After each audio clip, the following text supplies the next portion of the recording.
बाबा के पास वतन में भोग लेकर के पहुंची। आज जाने के साथ बाबा ने अनेक प्रकार के तारें दिखलाई। कुछ स्थूल दिखाई देती थी, कुछ सूक्ष्म दिखाई देती थी। तो मैंने बाबा को कहा कि बाबा आज ये दृश्य दिखा रहे हैं, इसका मतलब क्या है? हमें तो कुछ समझ में नहीं आ रहा है। तो बाबा ने कहा कि बच्ची बहुत ध्यान से देखना, इन तारों का भी बड़ा गहरा गुह राज है और इससे ही तारों से ही सब कुछ चलता है। फिर बाबा ने एकदम दृश्य मर्ज किया। बाबा ने दिखाया कि बच्ची आज की दुनिया, आज का समय जैसे बिजली का तार होता है, टेलीफोन का तार होता है। हर चीज, कोई भी चीज चलाते हैं, कोई भी साधन अपनाते हैं, सब तार से चलती है। यदि ठीक से लाइन जुड़ी नहीं होगी तो वो ऑन ऑफ होता रहेगा। तो बाबा ने कहा कि इसी प्रकार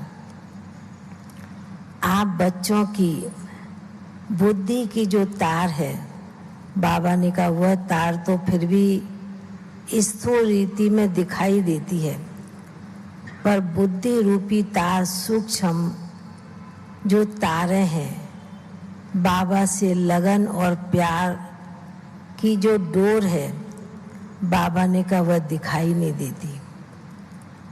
पर बाबा ने कहा कि उन बच्चों की दिखाई देती है जिनकी बुद्धि बहुत क्लियर होती है, साफ होती है,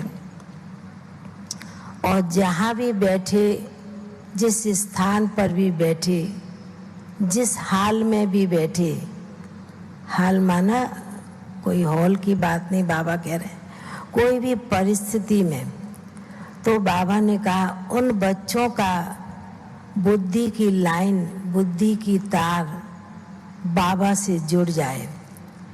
यदि बाबा ने कहा कोई परिस्थिति आती है, जैसे उस तार में कभी कोई प्रकार की लीकेज होती है तो जलता नहीं है, तो बाबा ने कहा कि ऐसे बच्चों के पास कोई परिस्थिति की तार थोड़ी भी कटी होगी तो बाबा से जुड़ नहीं सकती है। इसलिए अभी बाबा के बच्चों को विशेष इस चीज का अभ्यास करना है।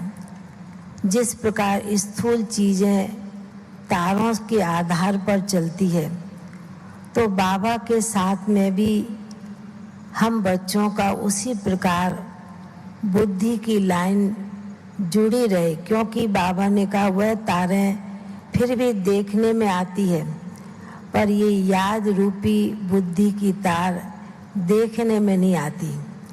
पर बाबा ने कहा बाबा के बच्चों की चलन से, व्यवहार से, कर्तव्य से, उनके नैनों से, रूहानियत से, बाबा ने कहा वह रूहानियत की जो चलन भी चलते हैं बच्चे, उससे मालूम पड़ता है इन बच्चों की कितनी बुद्धि की तार बाबा से जुड़ी हुई है।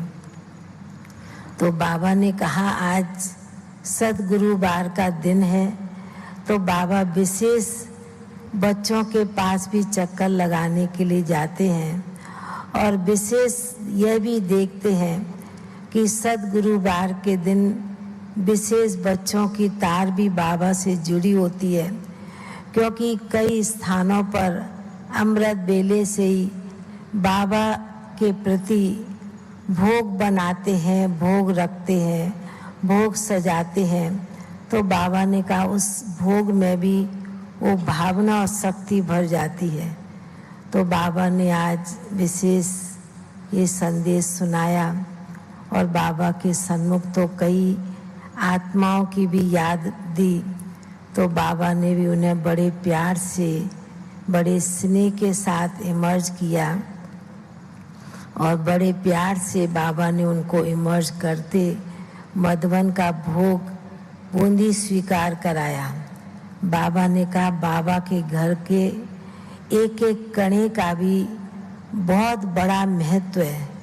एक कणा भी, जैसे मंदिर में एक कणा दाना, एक बूंद की अमृत का भी महत्व है, तो बाबा के घर में तो बाबा ने कहा 1 का 100 गुना बाबा अपने बच्चों को भोग के द्वारा भी अनेक शक्ति देते हैं और बच्चे भी उस शक्ति का अनुभव करते हैं।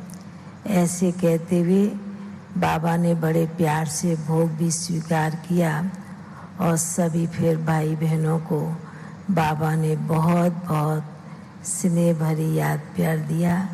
बाबा का याद प्यार लेते हुए नीचे पहुंच गए। ओम शांति।